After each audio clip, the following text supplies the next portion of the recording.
Hello everyone. नमस्कार, स्वागत, अभिनंदन आप सभी का आपके अपने YouTube channel RP number one study channel पर। दोस्तों, आज हम यहाँ पर कुछ साइंस के इम्पोर्टेंट क्वेश्चन के बारे में डिस्कस करने वाले हैं, जो कि आपके एग्ज़ाम में सीधे सीधे पूछे जाने वाले हैं। और दोस्तों, यहाँ से जो भी आपको एक दो तीन तीन चार क्लासें आपको ये साइंस की करवाने वाला हूँ, जो कि आपके लिए बहुत ज़्यादा इम्पोर्टेंट रहने वाली है। इसलिए आप बिल्कुल यहाँ पर बने रहेगा, पूरी की पूरी क्लास आपको देखनी है ताकि आपका कोई भी डाउट ना रहे। चलिए स्टार्ट करते हैं। उससे पहले एक बार से शेयर कर दीजिए वीडियो को, ताकि सभी विद्यार्थी जुड़ सके। और दोस्तों, यदि आपको पीडीएफ चाहिए तो पीडीएफ के लिए आप टेलीग्राम ग्रुप को ज्वाइन कर लीजिएगा, लिंक आपको डिस्क्रिप्शन में मिल जाएगी। चलिए फर्स्ट क्वेश्चन की ओर चलते हैं। दोस्तों, फर्स्ट क्वेश्चन हमारा क्या बोल रहा है, निषेचित अंडा कहाँ पर जो है समाविष्ट हो जाता है। जो निषेचित अंडा रहता है, जो कहाँ पर जो है समाविष्ट हो जाता है, गर्भाशय, अंडाशय, गर्भाशय, नलिका या फिर अग्नाशय। करेक्ट आंसर क्या होगा? तो दोस्तों, करेक्ट आंसर की बात करें तो दोस्तों, जो निषेचित अंडा होता है वो आपका गर्भाशय में है, जो कि समाविष्ट हो जाता है। आपको ध्यान रखना, कहाँ दोस्तों? गर्भाशय में। ऑप्शन नंबर ए बिल्कुल करेक्ट आंसर हो जाएगा। नेक्स्ट क्वेश्चन की ओर चलते हैं। बहुत ही अच्छा क्वेश्चन आपके सामने। प्रकाश की गति अधिकतम होती है। प्रकाश की गति अधिकतम कहाँ पर होती है, किस माध्यम में होती है? वायु में होती है, निर्वात में, जल में या फिर लोहे में? कहाँ पर होती है दोस्तों, बताइएगा। दोस्तों, आपने 10th तक भी साइंस पढ़ी है तो आपको ये सारे के सारे आंसर आना चाहिए। बाकी जो 12th में साइंस थी उनको तो आएंगे ही, ठीक है ना। तो यहाँ पर आपका करेक्ट आंसर हो जाएगा ऑप्शन नंबर बी, बिल्कुल करेक्ट आंसर हो जाएगा दोस्तों, ठीक है ना, बिल्कुल। चलिए आगे चलते हैं दोस्तों। क्वेश्चन, निर्वात में जो प्रकाश का वेग रहता है वो सबसे अधिकतम रहता है दोस्तों, ठीक है ना, वो आपको ध्यान रखना है। चलिए आगे चलते हैं क्वेश्चन नंबर 3 की ओर। कौन सी धातु मुक्त अवस्था में पाई जाती है?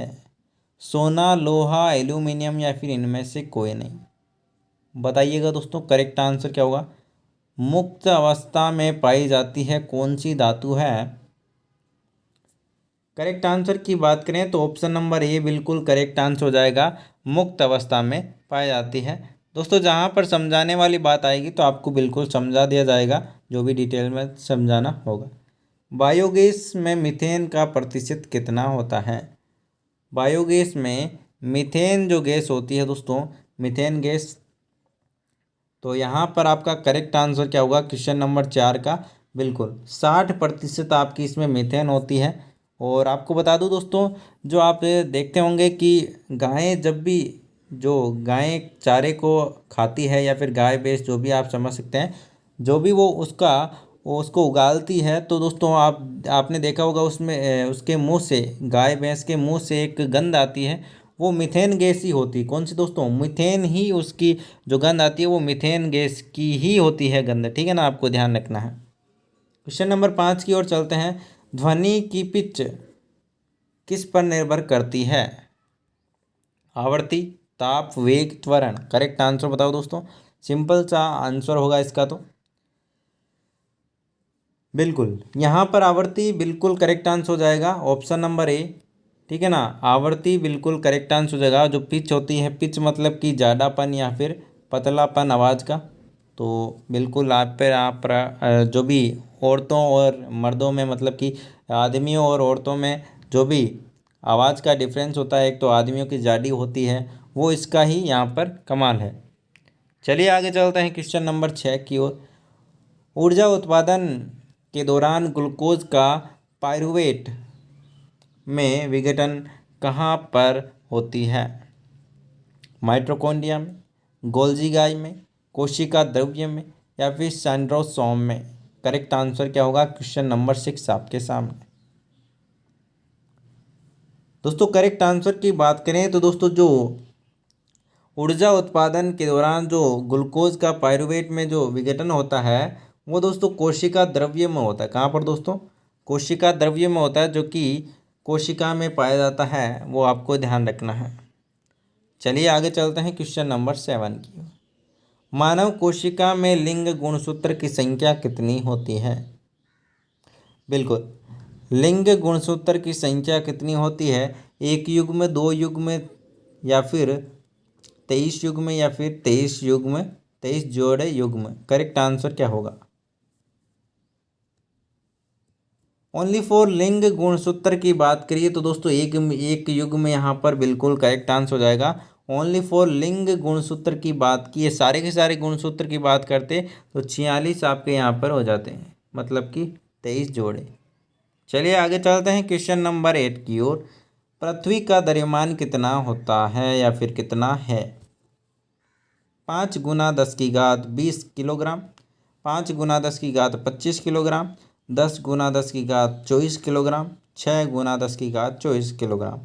साफ साफ जिनका भी थोड़ा सा भी पड़ा हुआ है उनको बिल्कुल याद है।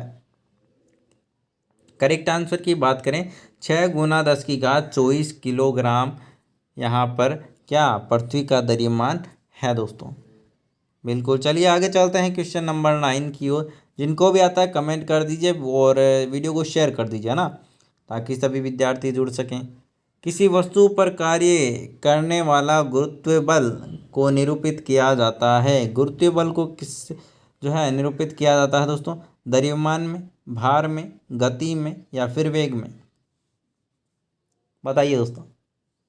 जो गुरुत्व बल होता है उसे किस में निरूपित किया जाता है? बिल्कुल, भार में निरूपित किया जाता है। किसमें दोस्तों? ऑप्शन नंबर बी बिल्कुल करेक्ट आंसर हो जाएगा। किसमें निरूपित किया जाता है दोस्तों? भार में निरूपित किया जाता है, आपको ध्यान रखना है, ठीक है ना। बिल्कुल, चलिए आगे चलते हैं क्वेश्चन नंबर 10 की ओर। क्वेश्चन नंबर 10 क्या बोल रहा है? जब कोई वस्तु वृत्तीय पथ में, मतलब कि गोल घूम रही है, वस्तु गति करती है और उस वस्तु केंद्र की ओर बल लगाती है, मतलब कि केंद्र की ओर बल लगाती है, तो उसे क्या कहा जाता है? देखिए, केंद्र की ओर बल लगा रही है वस्तु, तो वहाँ पर मतलब कि अंदर आ रहा है, क्या बल अंदर लग रहा है, अंदर की ओर लग रहा है, तो क्या हो जाएगा? अभी क्या हो जाएगा दोस्तों? अभी केंद्रीय बल। और बाहर की ओर लगता तो अपकेंद्रीय बल हो जाता, ठीक है ना। ध्यान रखिएगा दोस्तों। चलिए आगे चलते हैं क्वेश्चन नंबर 11 की ओर। अधातु किस रूप में पाई जाती है? ठोस, द्रव, गैस, सभी रूपों में।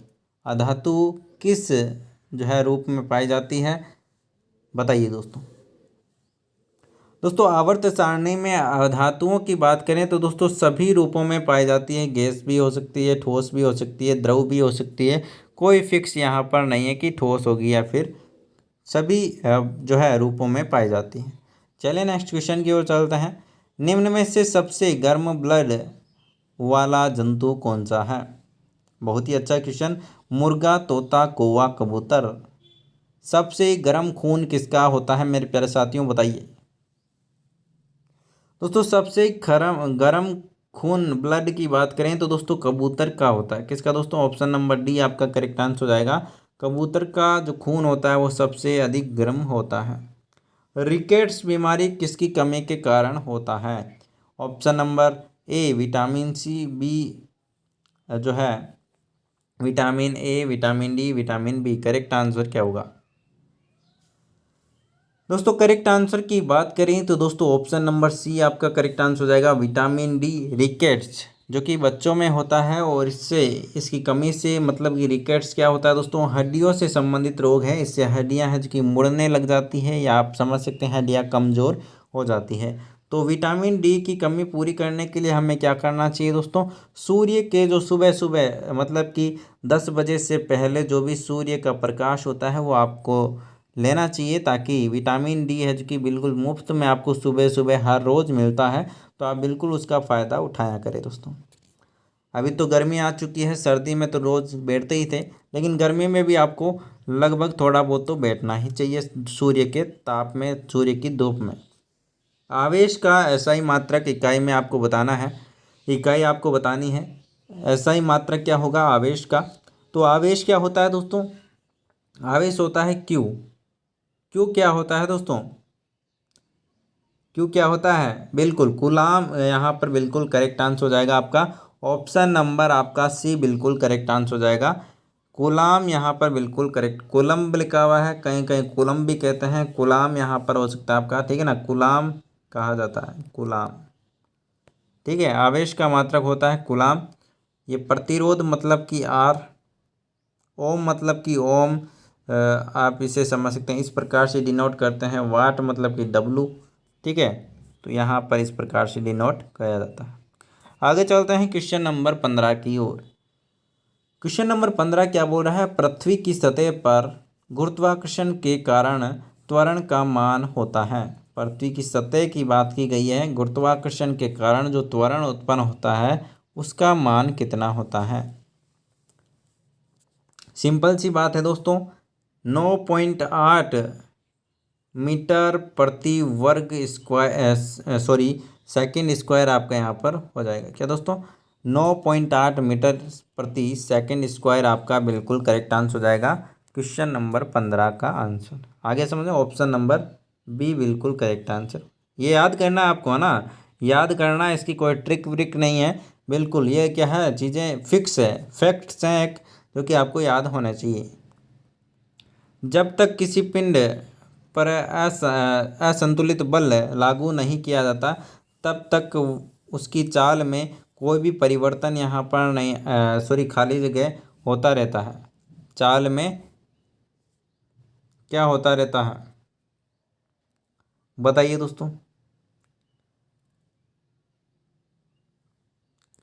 बिल्कुल, तो देखिए दोस्तों, जब किसी पिंड में कोई असंतुलित बल लागू नहीं किया जाए, मतलब कि कोई और फोर्स नहीं लगाया जाए, तब तक उसकी चाल में जो कि निरंतर परिवर्तन आता रहेगा। मतलब कि एक एक आप टायर लीजिएगा, उसे आप क्या कीजिएगा, एक बार से घुमाकर छोड़ दीजिएगा, वो धीरे धीरे धीरे धीरे धीरे धीरे करता करता उसकी चाल में कमी आएगी और वो धीरे धीरे रुक जाएगा। समझे आप, निरंतर परिवर्तन आएगा, ठीक है ना, निरंतर परिवर्तन होता रहेगा। तो उसी प्रकार से ये क्या है, बिल्कुल।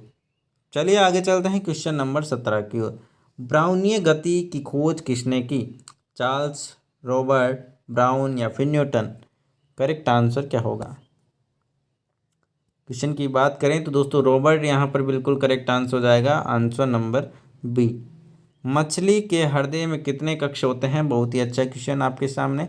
तो मछली के हृदय की बात करें तो दोस्तों यहाँ पर करेक्ट आंसर हो जाएगा option number C. Option number C, दो यहाँ पर होते हैं। और हमारे मानवों में कितने होते हैं दोस्तों, चार कक्ष होते हैं। क्या दोस्तों, चार कक्ष होते हैं, बाएं आलिंद, बाएं नीले और बाएं मतलब कि लेफ्ट राइट होते हैं, ठीक है ना, चार कक्ष होते हैं, आपको ध्यान होने चाहिए।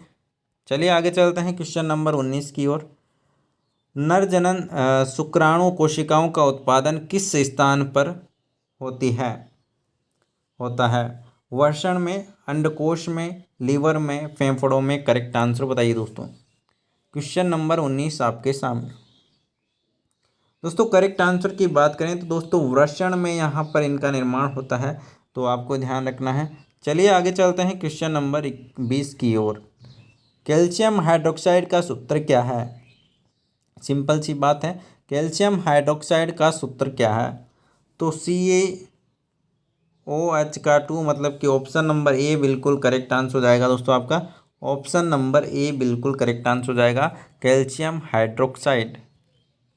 चलिए आगे चलते हैं। मैग्नीशियम नाइट्राइट का सांकेतिक सूत्र, मतलब कि रासायनिक सूत्र आपको बताना है। तो बताइए दोस्तों, मैग्नीशियम नाइट्राइट का सांकेतिक सूत्र क्या होगा। दोस्तों वीडियो को लाइक और शेयर करते रहिए मेरे प्यारे साथियों, लाइक और शेयर में कमी मत रखा करो, ठीक है ना। इतने अच्छे से आज तो बिल्कुल साइंस की क्लास भी आपके लिए लगवाई जा रही है। और बाकी आज दोस्तों थोड़ा सा मौसम यहाँ पर हमारे चेंज है, थोड़ा सा बारिश वारिश वाला है, तो नेटवर्क यहाँ पर प्रॉब्लम है, तो बाकी की क्लासें आपके लिए यहाँ पर आज नहीं जो भी लग पाई है वही लगी हैं, दो क्लासें आपकी नहीं लगी, तो उसके लिए क्षमा चाहते हैं, ठीक है ना। तो बिल्कुल यहाँ पर आपका करेक्ट आंसर क्या हो जाएगा दोस्तों, बिल्कुल ऑप्शन नंबर सी, Mg3N2 यहाँ पर बिल्कुल करेक्ट आंसर हो जाएगा, मैग्नीशियम नाइट्राइट।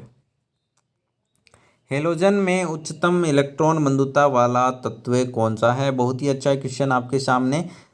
जो हेलोजन होते हैं दोस्तों, बिल्कुल, आवर्त सारणी में हेलोजन होते हैं, आपने 10th में पढ़ा होगा, 12th में जिनके साइंस थी उन्होंने पढ़ा होगा। तो यहाँ पर जो हेलोजन होते हैं उनकी जो इलेक्ट्रॉन बंधुता होती है सबसे उच्चतम बात करें तो दोस्तों आपका करेक्ट आंसर हो जाएगा क्लोरीन। क्या दोस्तों? क्लोरीन की जो इलेक्ट्रॉन बंधुता है वो सबसे अधिकतम होती है। आगे बात करें दोस्तों, न्यूलैंड के अष्टक नियम में अंतिम तत्व कौन सा था? जो आवर्त सारणी है दोस्तों, काफ़ी वैज्ञानिकों ने है जो कि उसको बनाया है सबसे पहले इस प्रकार से, मतलब कि दो तीन काफ़ी जो है यहाँ पर रिसर्च हुए, उसके बाद में जो कि आवर्त सारणी का जो क्रम है वो निर्धारित हुआ। ठीक है ना?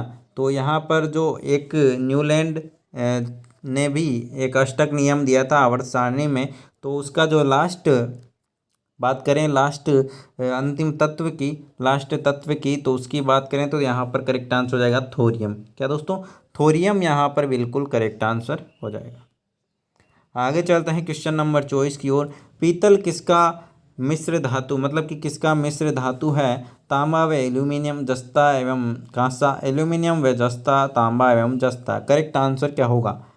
करेक्ट आंसर की बात करें दोस्तों तो तांबा और जस्ता, बिल्कुल ऑप्शन नंबर डी बिल्कुल करेक्ट आंसर आपका यहाँ पर हो जाएगा। चलिए आगे चलते हैं क्वेश्चन नंबर 25 की ओर। बिल्कुल दोस्तों, आपको यहाँ पर टाइम वेस्ट नहीं कर रहा हूँ, क्योंकि आपका यहाँ पर आपको आज क्या है, बिल्कुल जिनको आता है वो ध्यान से देखें और जिनको नहीं आता है वो भी यहाँ पर समझे दोस्तों, है ना। चलिए, जीवाश्म ईंधन में किसकी मात्रा अधिक होती है? जीवाश्म ईंधन की बात की गई है दोस्तों। क्या दोस्तों? जीवाश्म ईंधन की बात की गई तो ऑक्सीजन व कार्बन डाइऑक्साइड, सॉरी ऑक्सीजन व कार्बन, ऑक्सीजन व हाइड्रोजन, कार्बन व हाइड्रोजन, कार्बन व मीथेन। तो दोस्तों जीवाश्म की बात की है तो दोस्तों यहाँ पर ऑप्शन नंबर आपका सी बिल्कुल करेक्ट आंसर हो जाए। कौन सा दोस्तों? ऑप्शन नंबर सी, कार्बन व हाइड्रोजन। जीवाश्म की बात की दोस्तों, जीवाश्म क्या होते हैं? बिल्कुल कार्बन और हाइड्रोजन आपका बिल्कुल करेक्ट आंसर हो जाएगा। हाइड्रा की शरीर कोशिकाओं के कितने परतों से बनी होती है? 1, 2, 3, 4।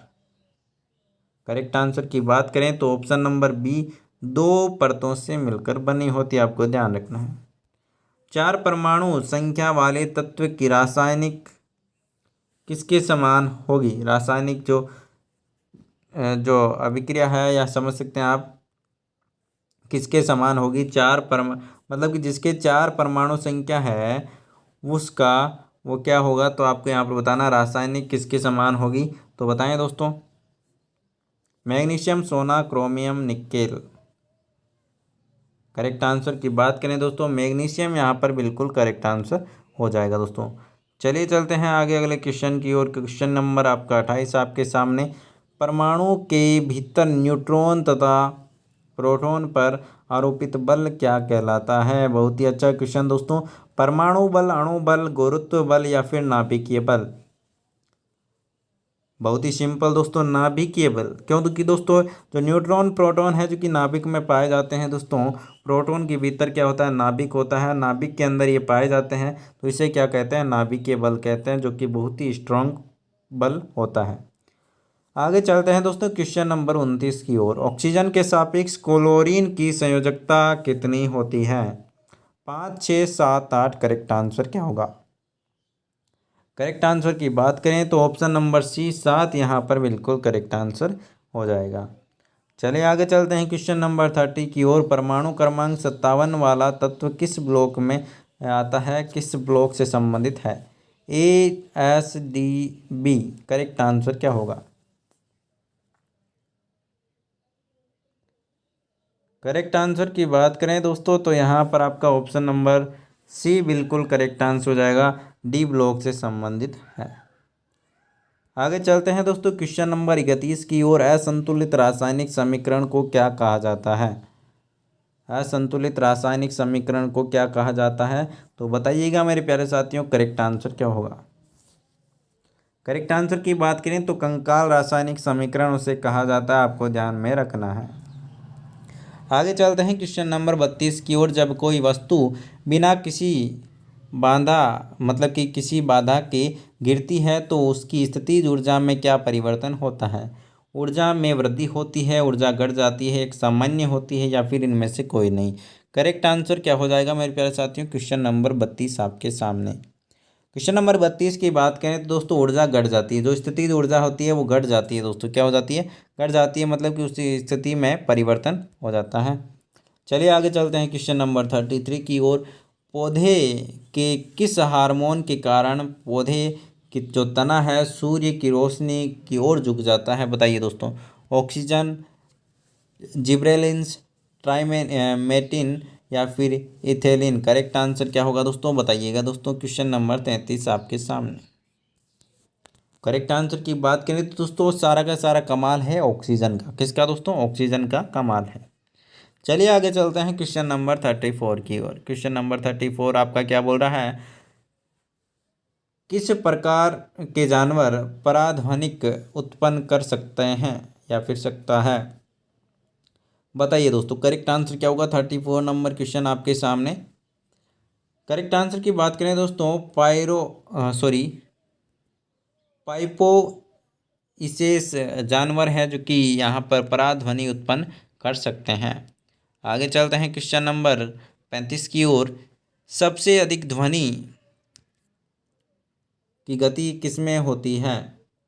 हवा, जल, मतलब कि सबसे अधिक ध्वनि है जो कि किस में होती है, जो ध्वनि की गति होती है वो किस में होती है? बहुत ही अच्छा क्वेश्चन है दोस्तों। तो यहाँ पर देखिए दोस्तों, जो गति होती है दोस्तों, पत्थर, ठोस, जल, या फिर किस में होती है? तो दोस्तों आपको बता दूं दोस्तों, ठोस जो होता है, ठोस ठोस चीज़ होती है, उसमें जो जितना ठोस होगा उसमें गति उतनी ही अधिक होगी।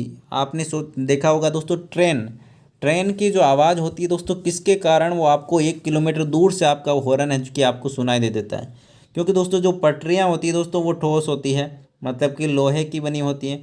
तो पटरियों के इशारे ही, मतलब कि पट्टियों के माध्यम से ही वो आवाज़ आपके, मतलब कि आपको बहुत ज़्यादा दूरी तक आपको सुनाई देती है। ठीक है ना? सबसे बड़ा कारण है जो पटरियाँ होती हैं उसके कारण ही वो है क्या, आवाज़ सबसे अधिक दूरी पर है जो कि पहुँच पाती है आपके लिए। ठीक है ना? तो ये एक बड़ा फैक्ट आपके लिए यहाँ पर ध्यान रखना है।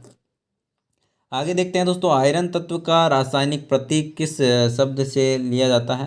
तो किस शब्द से लिया गया है? तो दोस्तों यहाँ पर करेक्ट आंसर बता दें आपको, तो करेक्ट आंसर आपका यहाँ पर हो जाएगा ऑप्शन नंबर सी, लैटिन भाषा से लिया गया है। चलिए आगे चलते हैं क्वेश्चन नंबर 37 की ओर। यदि एक वस्तु का संवेग 3 गुना कर दिया जाए, तो उसकी गतिज ऊर्जा में क्या परिवर्तन हो जाएगा? तो संवेग का सूत्र होता है दोस्तों P बराबर mv, और आपका गतिज ऊर्जा का सूत्र होता है दोस्तों काइनेटिक एनर्जी बराबर होता है 1/2 mv स्क्वायर। तो आप इससे सोल्व कर सकते हैं। तो डायरेक्ट आंसर आपको बता देता हूँ, यहाँ पर ऑप्शन नंबर बी हो जाएगा, 9 गुना हो जाएगा। कितना दोस्तों?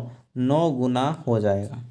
तो हमने यहाँ पर कुछ इंपॉर्टेंट क्वेश्चंस किए हैं दोस्तों साइंस के।